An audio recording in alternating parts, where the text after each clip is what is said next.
sales leader. And I was thinking about it, and it's interesting because it's the phrase that Howard used in your previous interview. It's that person that their sales team would walk through walls for. And what does that person look like? You know, I was talking to someone about a year ago, which kind of popped into my head, and he was like, he left the business, but he's like, I would have walked through walls for that guy. Yeah. Because I knew when we came into sales leadership meetings, I could see the boot marks on his neck. Exactly that. You know what I mean? And good sales leaders in that sense do protect from the noise. Yeah. That's what they're there for. They shield from the noise and they enable. There's an epidemic out there. I mean, it's part of the industry now. I mean, I'm interacting with sales professionals on a daily basis for my role with what I'm doing. I know part of that is looking at LinkedIn profiles, and I spend a bit of time in recruitment as well. The attrition rate in sales is absolutely awful. Yeah. I mean, it's terrible. I mean, it's awful. And you can just see on people's LinkedIn profiles, 1 year, 9 months, 6 months, 18 months.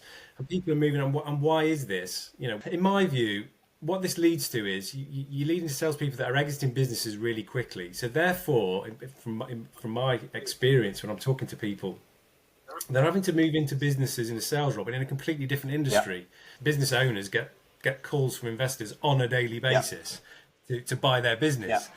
So those conversations are very, very easily had. I know there's obviously exit plans, but when you've got PC, or well, it depends what stage you're at, you know, PE or VC investors coming in, the kind of the first, well, in terms of a value creation strategy, there's really three things to create value in a business quick, right? So you raise prices, you reduce staff, you reduce costs. So you look for anyone that's on large weight, you know, reduce those staff costs, and you set aggressive sales targets. Yeah.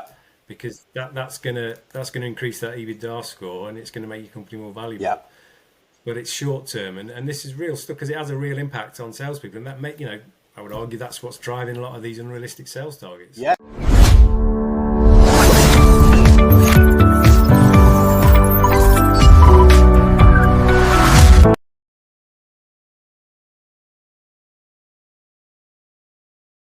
If you like our content, don't forget to like, subscribe to the channel, and leave a comment on the video. YouTube channel's interviews with real life sales leaders for the Real Life Sales World channel. I'm delighted this morning to welcome Dave Millichap to the channel. Welcome, Dave. Thanks very much for taking the time out to join me and have an open discussion about the world of sales today.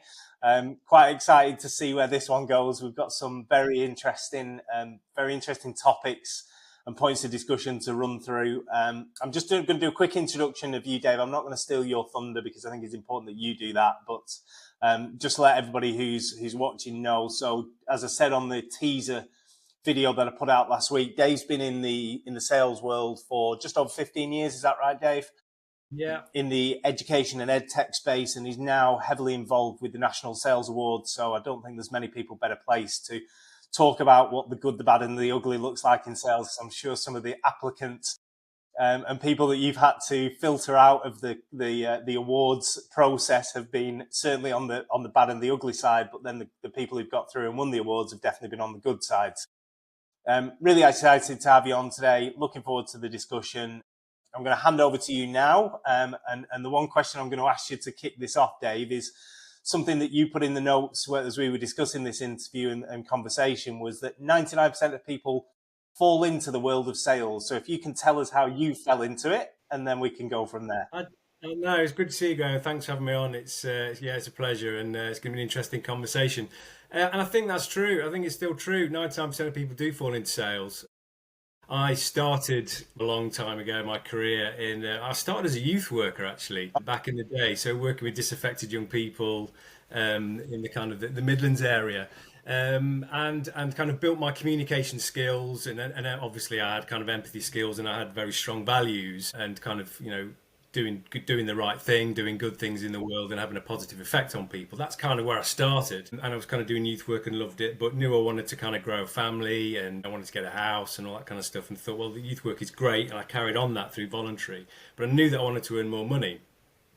So I thought, well, where can I kind of position my skills and where would I be best placed. And sales kind of was always on my mind. I didn't know how to get into it at all. Dave, can I just ask a question there? So in terms of your educational background, was it degree level? Did you get A levels or whatever the equivalent is? Yeah, did a sociology degree. Okay. So I didn't really know what I did A levels, back in those days at an FE college. So spent most of my time in the snooker hall.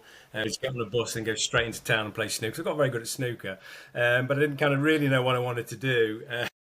Ended up doing a kind of a sociology degree at university because I knew, I wanted to learn about people and society, kind of where my values came. So that's kind of where I started. Kind of showing my age now, but my miss found a job advert in the newspaper, print newspaper. Graham, can you believe it? I believe they still exist in the local paper. Still exist, and that's pre-linked. That's pre-linked, and that's where we used to look for jobs. You just got the paper, sat down, had a cup of tea, and looked through. Like one came up for one of the largest education companies in the world, for a sales role, and kind of I thought, yeah, that sounds good. And a guy called Mark Booth at the time put his faith in me. I'd never been in a sales role before, and that's where it started. And I was selling print textbooks into schools, so learning materials. So I got given a company car, all that good stuff that attracts salespeople. Company car, laptop, mobile phone, sounds great. I was probably kind of early 20s, so literally rocked around the country in my car with a boot and a car full of texts, going into secondary schools and just learning the trade from scratch. Rocking up, meeting heads of department, heads of maths, heads of English, heads of science, and selling in pretty big deals. At the end of it, schools kind of invest a lot of money in kind of key stage 3 resources. So that's kind of where I started. And I loved it. I truly did enjoy the buzz and building those relationships. Also knowing that my role was having a positive impact. Okay, so carrying on the vein from the youth work. Exactly. Yeah. Learning materials leading to high exam success, and I actually ended up working in an exam board. Okay. So actually selling the specifications in schools. So schools, I would go into a head of maths or head of science and talk to them about our specifications and what that entails and all the support that's around it to get them to change from their existing awarding exam board to ours. So it was great because I could see the end result. And that's kind of where I continued my career and kind of just fell into ed tech. So the ed tech boom came. So yeah, people fall into it, Graham, and it's a wider conversation that needs to be had about the grassroots in sales, because marketing's there. You've got the Chartered Institute of Marketing, and there are some great professional bodies out there in sales if anyone knows about them, but they're great to get engaged with. I'm a founding fellow of the UK Sales Association. Okay. Yeah, I've heard of that. I've actually never been involved with it, but I've heard of it. Yeah, absolutely. And it's tied up in that kind of career path and that career progression. And where is the support? Where is the network? Where's that mentorship? What qualifications can I do? Yeah. And there are some great sales qualifications out there, some great training providers out there, but it isn't embedded, certainly isn't embedded in schools and career services and advice and guidance. It's a really interesting point. And you've used the term falling into it a couple of times there. So you sort of fell into the first role and then fell into ed tech. I'm going to challenge that. So the first sales role, selling the textbooks to schools, did you fall into that, or did you make an actual choice because your perception of the sales world was one of a way to make significant amounts of money? Was that the key influencer? Yeah, it was. And it was just a realization that, I can do this, but I can actually make a difference as well. I can do good, and my work can result in people benefiting for what I'm doing. That was the key for me. But I kind of did it. I kind of came to that realization myself. At that young age, you don't know the world of corporate, especially when I was working for a council. It was all that local authority stuff.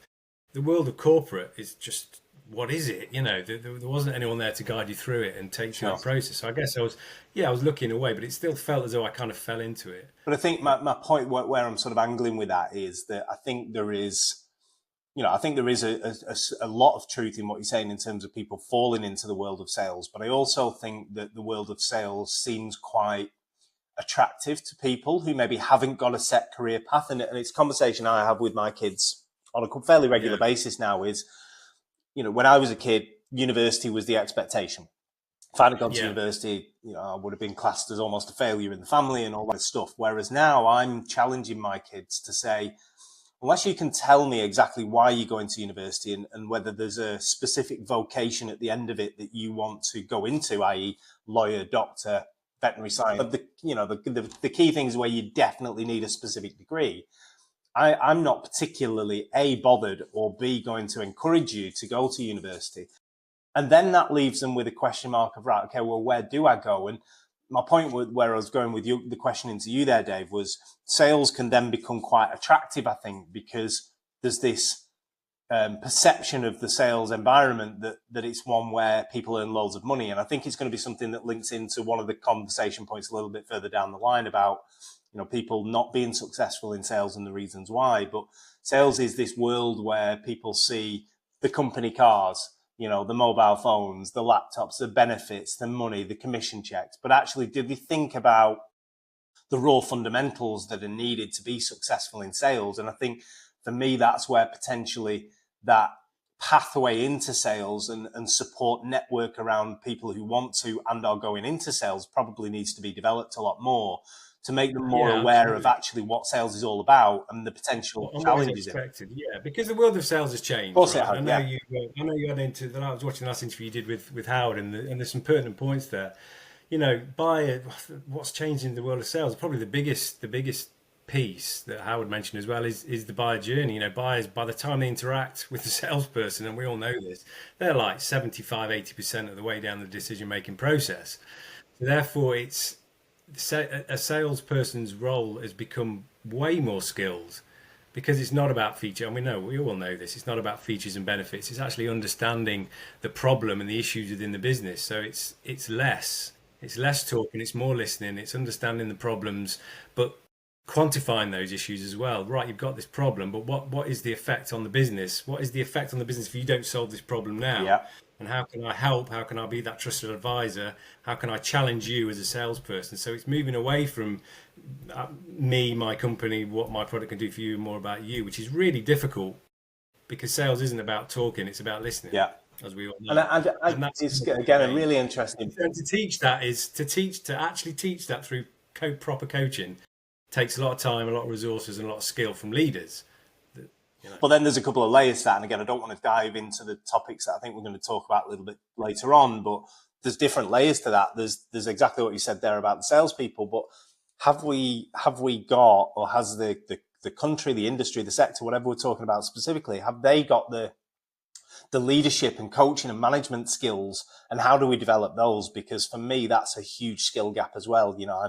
I've worked for some great managers, I've worked for some terrible ones, and I've been a good manager and I've been a terrible manager at times. I know that for a fact. And I do wonder whether we've got the resource within businesses. I think two things. Have we got the resource within businesses to be able to offer that leadership to salespeople? And B, have those leaders got the time and bandwidth to be able to do the job that actually they should be doing, rather than all the other corporate stuff that quite often they get. Absolutely. And a lot of the time it's like, right, I've got this sales training budget, right, I'm going to buy this. And there's some amazing sales trainers out there. I've got a huge network and they do great stuff. But is it still one and done? Is it still, right, you've had your 2 days of X branded sales training, you've done it, so you know it, right? Yeah. So off you go. Well, where's that coaching piece? And looking at things like, this is written in the 90s, a book called "You Can't Teach a Kid to Ride a Bike at a Seminar." So the whole premise on this is old theory, but it still rings true today. If you teach a kid, if you're teaching your child to learn to ride a bike, you don't just kind of rattle off and go through a series of sales training PowerPoints or sessions. You're supporting your kid on the bike, they fall off, you bring them back up, you say what went wrong, you hold the seat for them maybe, and eventually you let them go and away you go. So that whole kind of consistent coaching piece is fundamentally what's needed. But I don't think it is prevalent within most organisations. Maybe those with larger budgets and enablement teams, and the dawn of sales enablement teams is unbelievable what they do and how they bring everything together to be focused on supporting that salesperson. But that's really for your larger organisations, and how many people really are working in those larger blue chip companies. Yeah, I think that teaching a kid to ride a bike analogy is a great one, and I think again that plays into a couple of the discussion points today. In that, why do so many salespeople find it so difficult to stay in a role for so long? And it's probably because when they fall off for the first time, nobody's there to get them back on the bike and start helping them work out why they've fallen off. Was it that you balance? Was it that you're not pedaling fast enough? Nobody's there to guide them and tell them. Pretty much they're there to go, oh, he's fallen off or she's fallen off pretty early, not going to make it. Let's discard them. And that's where the notion of a professionalising the industry and putting that support in place comes in. So there's all sorts of resources out there, professional bodies. I do a lot of work with the National Sales Conference, for example, which is the biggest sales conference in the country. 700, salespeople in a room, speakers, workshops, networking opportunities, and those support mechanisms are out there. But it's tapping into it, and it's kind of like any professional bodies, like a gym membership. You have to be aware of the benefits and use them.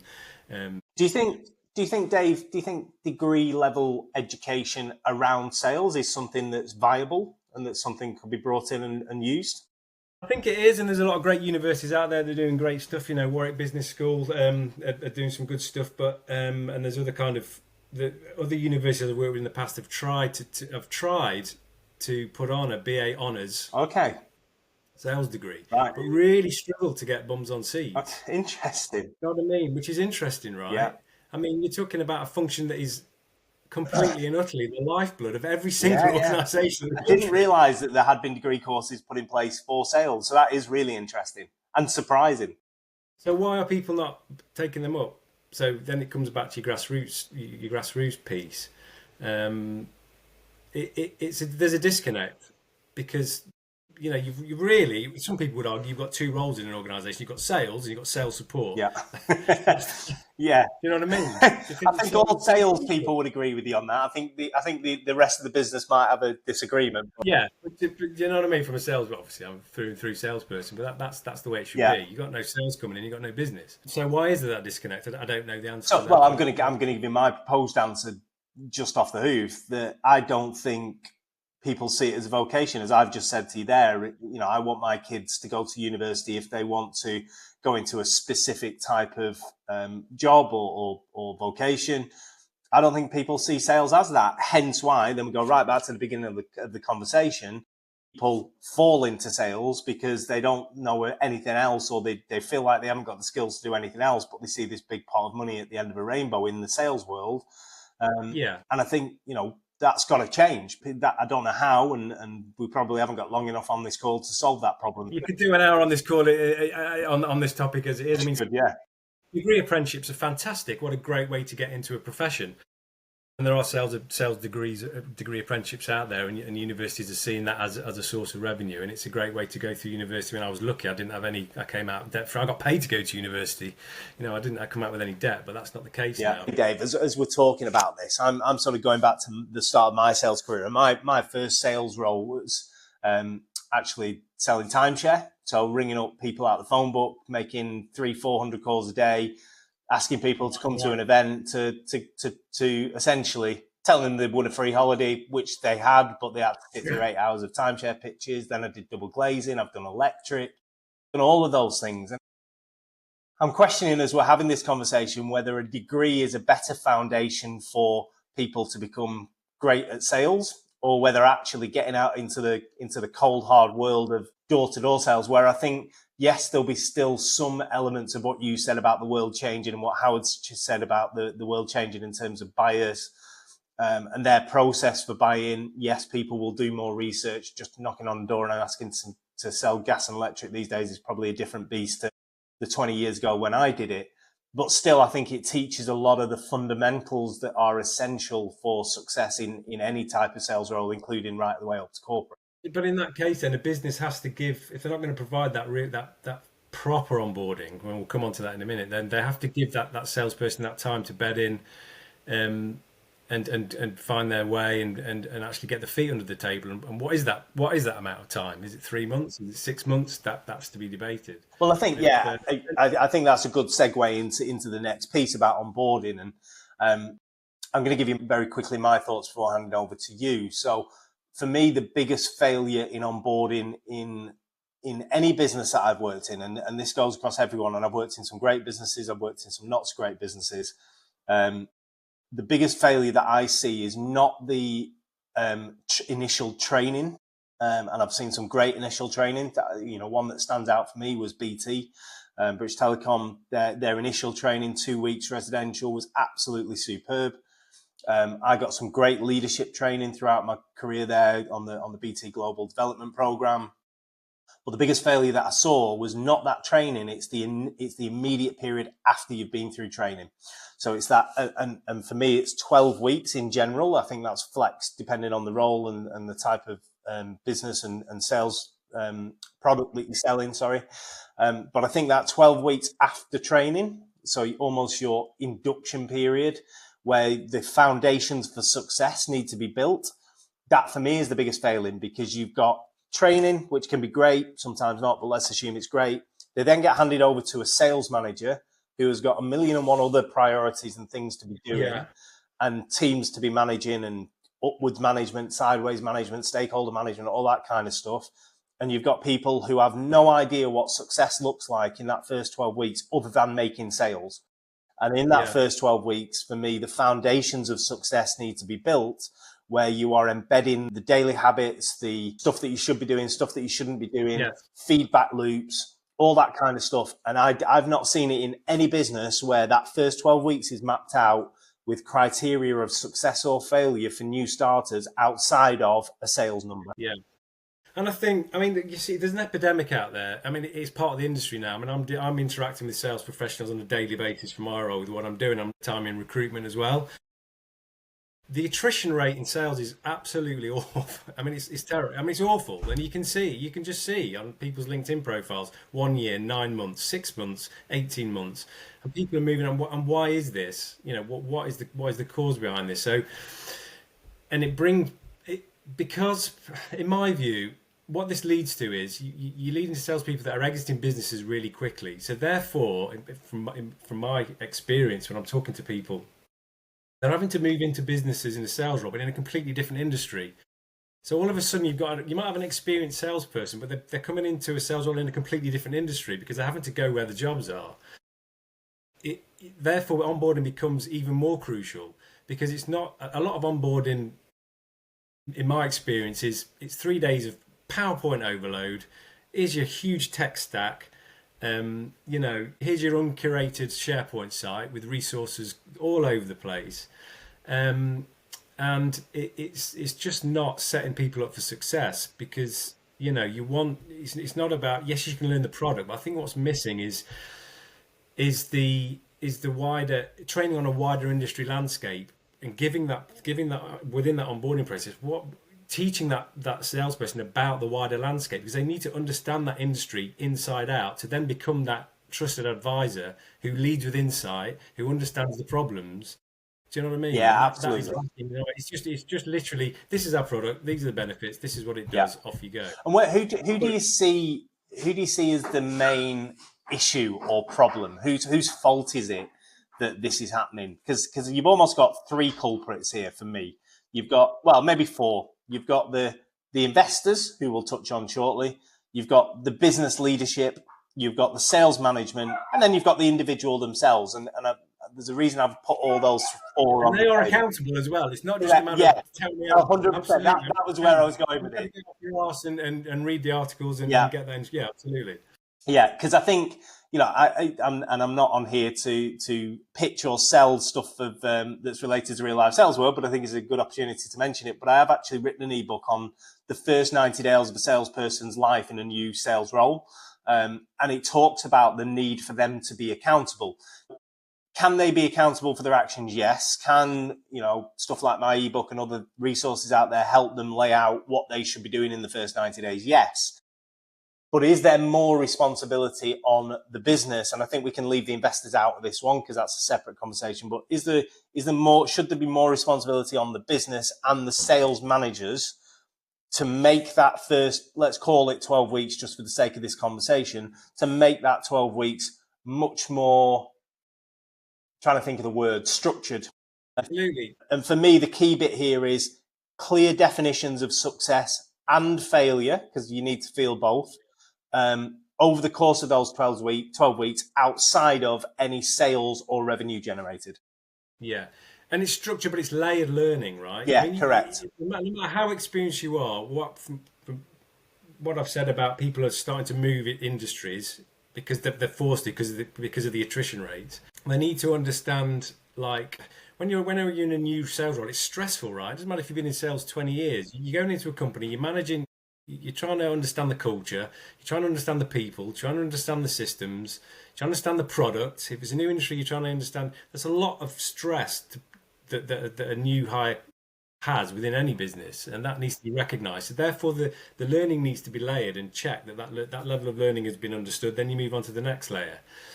And also, and it's great, that's where kind of enablement teams come in, which is great because they can see the whole picture. So from my point of view, and I've done account management, customer success roles and sales roles, and I think there's a big disconnect in those two departments, because the salespeople need to understand exactly what are the, once I've handed over that customer to customer success in the account management business, what happens to that account? What are the problems that they are facing? What are the technology developments in the product that are happening, to inform how I then sell moving forward with insight?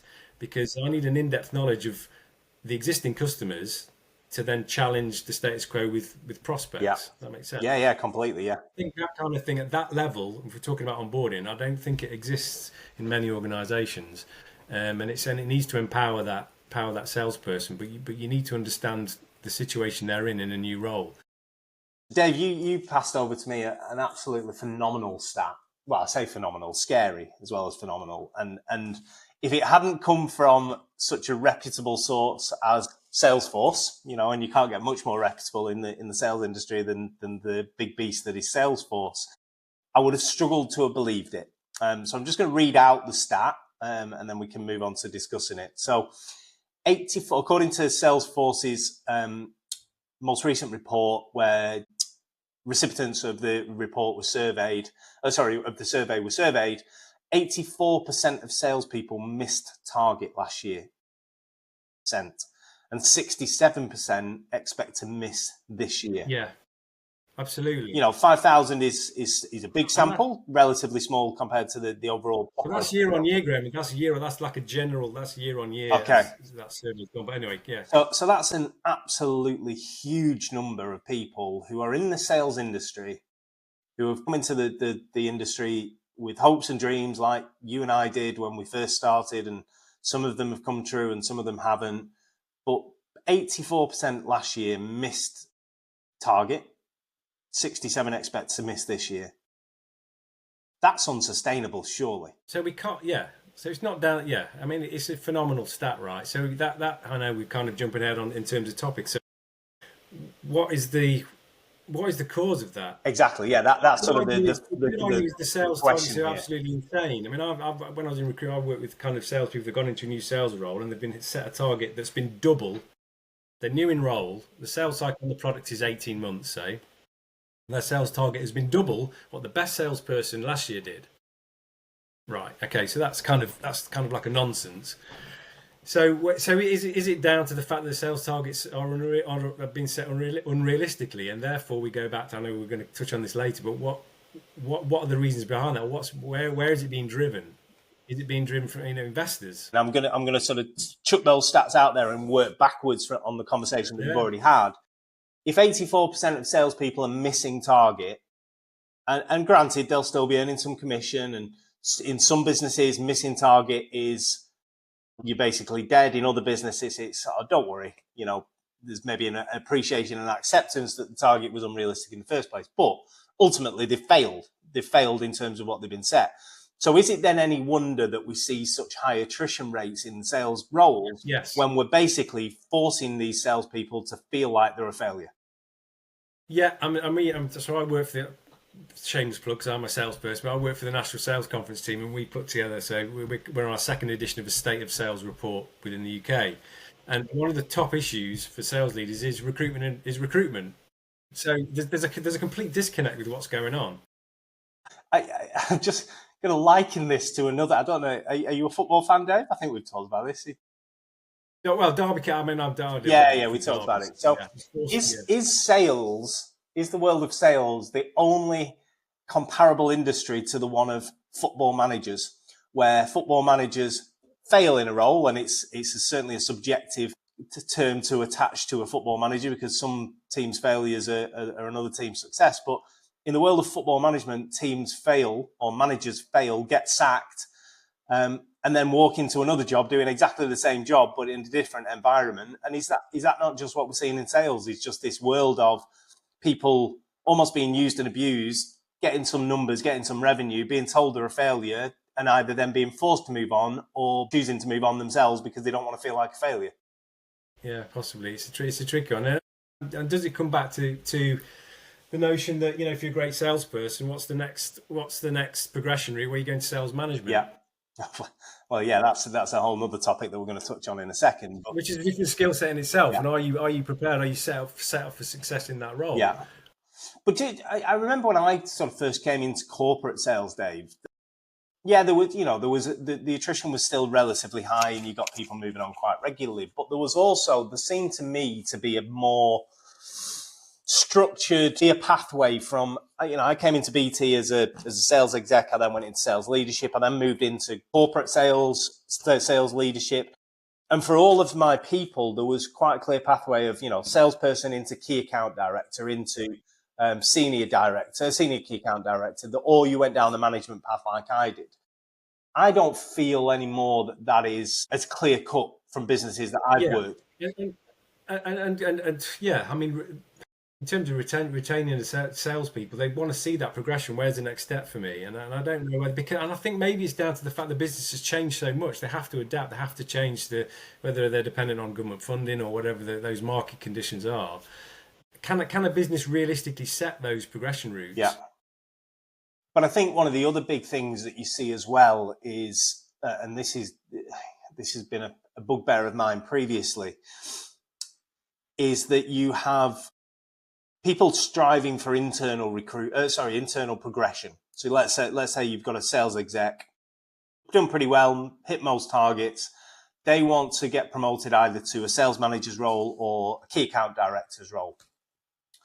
And they get offered the role, but on a significantly less salary or lower salary than recruiting somebody externally who's maybe been a failure in another role, failure in inverted commas in another role, has decided to either move on or has been pushed out, and they get brought in on a higher salary, generally higher overall package, which then stunts the progression of this internal person, or they have to accept the lower package and then get essentially pissed off that they've not got paid as much as somebody who's been brought in from external.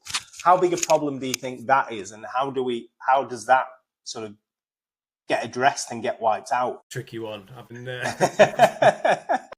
But I think it comes back to onboarding as well, and that support for those kind of sales leaders, and to actually bring them up to those skill levels. But you're reacting to so many factors within a business and a market. It's really tricky. Yeah. Have you, Dave, in your career ever made that transition from a sales role into sales leadership roles? I have, briefly within. Yeah, I have. Yeah, absolutely. And how did that? What was that experience? I found that you're flying by the seat of your pants. Yeah.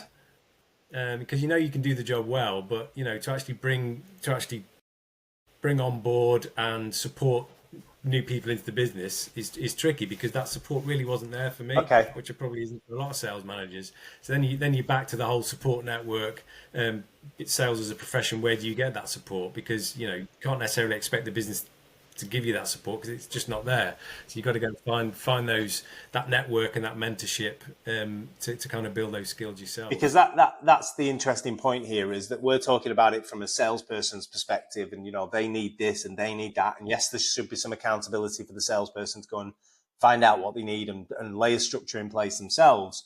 But actually, you've experienced it from the other side, and I have to a certain degree. My very first sales leadership role, I was terrible. Didn't get given any guidance. Basically managed people how I expected them to, or I managed them to try and make them into another me, because I was a successful salesperson. Then thankfully got a lot of 360 feedback, a lot of sales leadership training, and gradually sort of honed my skills to become more empathetic to individuals, even though at times it was an act. I shouldn't really say that out loud, but that's the way it was. But we're looking at it now from your perspective, where you've been put into that sales leadership role, and you're expected to give these let's imagine there were some new starters in there. You're expected to give these new starters structure and that layered, as you mentioned before, that layered learning, but I've no idea how to do it. So again, I go back to the question, where is the failure point here? What's stopping the stuff that we're talking about here that we know needs to be in place for people to be successful? What's stopping it happening? I think it's seeing it's having the confidence to actually put that support in place, which maybe that needs to come from external consultants that come in and help put those processes in place. I mean, it's tricky, really. You're talking about what a good salesperson is. These days, I would say a good salesperson has to have that emotional intelligence. 100%. It's the number one factor. It's the number one thing a salesperson needs to have. Needs to have that emotional intelligence, but an emotionally intelligent person is a certain personality type. So you need to, gone are the days of the hard, going to drive you really hard. It's not, that doesn't bring out the best in those personality types. You need to, it's wider than that. You need to understand what's going on around that person. Yeah, they're showing up for work, but what's happening outside of work, because they're quite sensitive people, which makes them good people. Do you know what I mean? So from a sales leadership point of view, you've got to be really tuned in to what is happening around this person, because they're kind of vulnerable people. The stresses are there. So that's how kind of that's an issue for sales leaders to address. Yeah. I'm asking the question. I've got my views on it. I think the biggest culprit, I think the biggest failure point is probably the better way of putting it, is actually something that we're going to come on to, and that's hierarchical pressures from above that cause all layers of management to not have the focus on the right elements, or not have the time to focus on the right elements. And what I've seen is that some of the very best sales leaders are the ones that are able to, and have the strength to, and confidence, I guess is the right term to use, to ignore some of, you can't ignore all of, but ignore some of the pressures that are coming from above, and the knee-jerk reactions, constant changes of direction, different demands every day. They have enough of a strength to put up a barrier to those that buys them a certain amount of time to do the elements of sales leadership that are actually key and important to their teams delivering results. That for me is the biggest failure point, is sales leadership. And I'm talking first and second line sales leadership, not having the strength to stop that trickle of stuff coming down, disrupting what they need to do on a daily basis. And you're right. And I'll come on to this later. But what is a good sales leader? And I was thinking about it, and it's interesting because it's the phrase that Howard used in your previous interview. It's that person that their sales team would walk through walls for. And what does that person look like? I was talking to someone about a year ago, which kind of popped into my head, and he was like, he left the business, but he was like, I would have walked through walls for that guy, because I knew, when we came into sales leadership meetings, I could see the boot marks on his neck. Exactly that. You know what I mean? And good sales leaders in that sense do protect from the noise. That's what they're there for. They shield from the noise and they enable. So I think that's their main role. I think there's two parts to it, isn't there, Dave? There's the ability to be able to do that, shield from the noise, take the boot marks on the neck, and not put your boot on your salesperson's neck as a direct result of it. And then once you're able to do that, then being able to use that extra time that the other sales managers and leaders who aren't doing that stuff and are just being held to account from senior leadership every minute of the day, using that extra time to be able to deliver solid coaching, leadership, development, training to the team. And be in the trenches and get stuck in and be on those calls and have those difficult conversations. And, the terminology, what are we going to do? What are we going to do to fix? Not what are you going to do, Dave? What are we going to do to fix it? And coming to, story of a mate of mine who's in the military, and he had a great leader. Every time he went to him with a problem, it was like, good, right, great, we've got a problem. This gives us an opportunity to fix it and learn for the future. So you've got a customer that wants to exit a contract, but they haven't got a T4 termination for convenience clause, but they owe us 500 grand. Good. right, this is great. This is a good piece. We're going to move ahead with this. We're going to solve it and we're going to learn from it. Maybe we're going to enhance the product to change the contracts.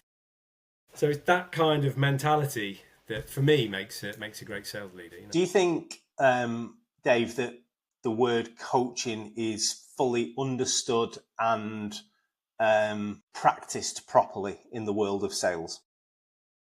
I don't think it is. No. Okay. I don't think it is. For me, coaching is to be there when salespeople are making mistakes, right? Like, because mistakes will happen, just accept it and be there and provide that feedback. We're going back to teaching a child to ride a bike again, aren't we? and holding that seat and being there. And do you know what I mean? But it's got to be constant. It's got to be a constant loop of feedback, practice. You know, everyone needs Tiger Woods. Who I think Tiger Woods still. I love that analogy. To be fair, no, it's an old analogy, but it is still pertinent. You can be the best, but you still need that coach. And is it down to the confidence of that sales leader to be a coach, to have those coaching skills? Because it's not easy. It's got to be a constant basis. You know, a lot of the times you kind of find yourself in right, we're going to do some coaching today. So let's just go you through your pipeline, top to bottom. Hang on a minute. It's not a I was expecting some coaching, not a pipeline review. Yeah. But again, I think that comes from quite often the downward pressures from above. There's times even in recent years when I would class myself as a pretty competent sales leader, where pressures from above have dictated my actions, and afterwards I've thought, I've not done my job there as a sales leader. I've just bowed to pressure and delivered what I think's needed upstairs. And I guess that leads us on to this whole topic around target setting. And it's an interesting one because, you know, if you look at take the investor piece, for example, you know, maybe people are not aware, but business owners get calls from investors on a daily basis to buy their business. Yeah. So those conversations are very, very easily had. I know there's obviously exit plans, but when you've got PC or it depends what stage you're at, you know, PE or VC investors coming in, the kind of the first, well, in terms of a value creation strategy, there's really three things to create value in a business quick, right? So you raise prices, you reduce staff, you reduce costs. So you look for anyone that's on large weight, you know, reduce those staff costs, and you set aggressive sales targets. Because that's gonna increase that EBITDA score, and it's gonna make your company more valuable.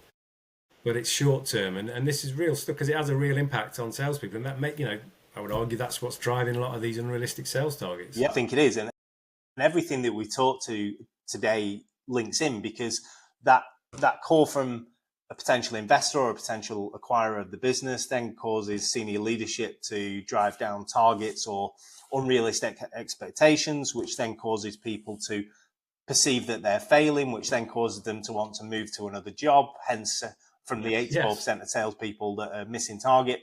And round we go. Round and round we go. And those salespeople then go into another business where they're not onboarded properly.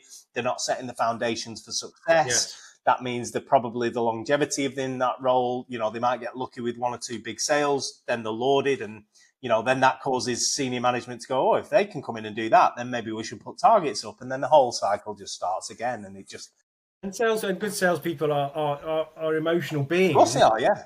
You know what I mean? So once you've exited, you know, I wouldn't say, if you were to talk to a salesperson, say, well, how long would you want to stay in this job? I wouldn't say 9.9% say, well, 18 months.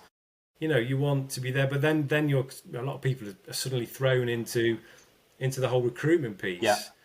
The funny thing is, Dave, and you're coming out of that, you know, in a very bad state because you're having to go through recruitment processes and ghosting and applying for 100, 200 jobs. Do you know what I mean? Well, the funny thing is, if you go right back to the start of our conversation where we talked about salespeople are also, whilst they're also emotional, they're also quite materialistic. And part of the reason that all of us are in sales, granted, there's going to be other streams, i.e., you know, your desire to continue the sort of early career stuff around the youth workers, the youth work that you did.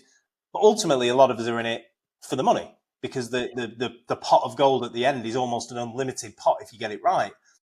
Yeah. That pot is never going to be very big if you're only ever in a sales role for 18 months, because especially in corporate world, we know the sales cycle for any decent size sort of tail is 6 to 9 months. So you sort of almost... And again, I wonder whether this is part of it, whether so some businesses are savvy to this, that they can get people to pedal the wheels for 18 months. They can generate some pipeline. They can then bring that pipeline in or get rid of the salesperson because they've not been successful, because they've not hit unrealistic sales targets. But then they still get the rewards of the pedaling that they did for 18 months, but the salesperson doesn't get the rewards in terms of the commission. It just maybe seems like a little bit of a convenience or coincidence that those two things go hand in hand.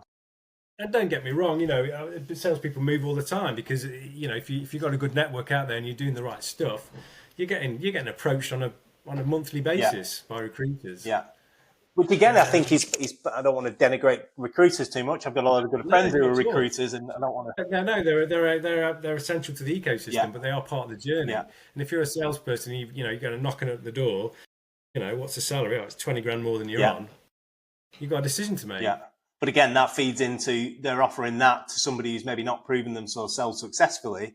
And then you've got somebody internally who's doing all the right stuff, but maybe just hasn't landed the big fish yet, or not enough of the big fishes to be classed as that big hitter who's sort of having their pathway stifled by somebody going out and headhunting somebody for 20 grand more than they're going to get paid in the same role. Yeah, I think it's a major issue. Again, I can't believe that we're 45 minutes into an interview and it feels like we've only just started. So I don't want to take up too much more time today, Dave. So I'm going to ask you a couple of last questions. Give me one myth that needs busting in the world of sales today. I've been thinking about this, and I think it comes back to how sales is perceived as a profession. I know that's been a running theme of what we've been talking about, and getting into why we get into it. And I think the biggest myth, maybe outside the world of sales, you could argue, is that, and it's the same old. What is a salesperson to the average public? It's a kind of a pushy, loud, persuasive person that kind of sells products and services to people that don't really need them. Right. Well, we know that isn't the way that a decent salesperson now isn't about that, as it comes back right to what we were saying at the beginning. It's about listening, problem solving, the power of the pause, understanding the impacts of the problem on the business that business has, trying to quantify that, leading with insight, all these great skills. And I think that is really the biggest myth if you're coming into sales, that really is where you're going to, if you're going to excel, they're the skills you need. Unfortunately, that perception that people might have of salespeople comes from some fairly unscrupulous organisations and salespeople in the past. And I won't go into detail here, but I'm sure people watching this will know who've worked with me in the past. So I walked into a business, I got asked to go and take over a business and run the whole operation there a good number of years ago. It was after a business that I worked for had acquired this business, and we were trying to integrate them. And I walked in there and within the first 2 weeks had to handle 17 mis-selling cases where people were just ringing up customers and just lying to them to try and get them to buy something that they clearly didn't need. So, but that circles back then to the need for and the kind of the importance of a professional body. Correct. Yeah, correct. And the professionalisation of sales, who can uphold salespeople to ethical standards. Yeah. They sign up to a code of conduct. They go through, an ethical piece of training to understand how important that is to the profession as a whole. Yeah. Because it is a phenomenal profession. I've been around the world with my job, selling, building relationships. I've the pleasure of still having relationships that I built 20 years ago. And what a great profession. I'm doing a bit of cash on the way. So. Just as a nice side. But I think just sort of one final closing point on that I've just thought of is that the way you're articulating that then about professional body, upholding standards and holding people to account, going back to the point that we made about the lack of uptake for a degree course, I think actually if you started to build a world where, let's take the equivalent of the financial world where the FCA regulates activity, and I've had to go through, when I was at Western Union Business Solutions, I had to take my Certified Institute of Security, Chartered Institute of Security and Investment certificates, and it felt very formal and felt like I was a real professional in my trade. It had teeth. Yeah, right? Correct, exactly that. And I think if maybe there was that sort of feeling around the sales industry that it was a much more professional, formal industry, then actually that might feed into the need for, or people feeling like they needed to go on a degree course to actually be able to enter that industry. probably a little bit of chicken and the egg with that kind of scenario. Yeah, absolutely. Yeah. And the whole reward and recognition piece, salespeople don't, yes, they're material. You could argue they do it for the money, but it's bigger than that. It's bigger than that, and we've seen it in the uptake of we launched the National Sales Awards, which is the inaugural awards that recognises sales professionals across 12 different categories, from rising star, sales director, key account manager, and the response has been unbelievable. Because we're giving people the opportunity to recognise sales professionals on a national stage, on a national level, and that is crucial to what we've been talking about: the retention piece, the reward piece, lowering attrition, getting the company brand out there. You know what I mean? So, I'm glad you finished on that, Dave, because I was going to ask you about that. No harm in a shameless plug all on this kind of thing. So, when are the next National Sales Awards?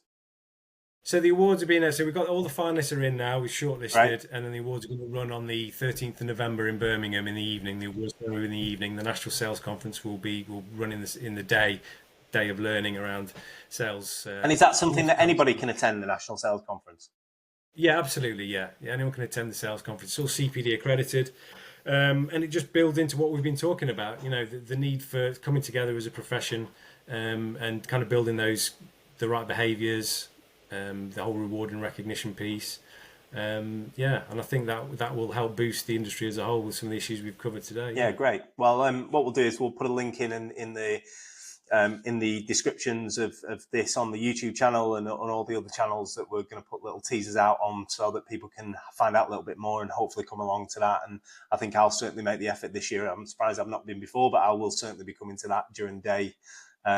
Out in November to come and see what that's all about. So, anything else that you want to close with, Dave? Any final thoughts?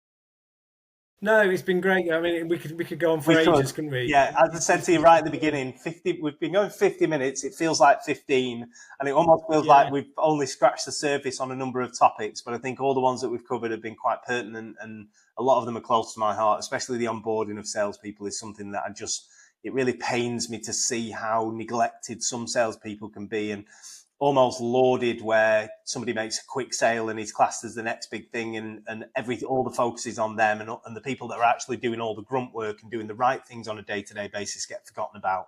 And if you don't have the structure in place, that's what often happens. And if this kind of discussion can spark debate within sales leadership teams, people that watch this, that'd be a great outcome, and continue the discussion. Absolutely. Great stuff, Dave. Really appreciate your time. Thanks for bearing with me with slight technical difficulties this morning. Oh, good. And the hospital issues yesterday. I appreciate that. We're all good. And we'll look forward to speaking to you soon. Yeah, all right. Thanks, Graham. It's been great. Take care. See you soon.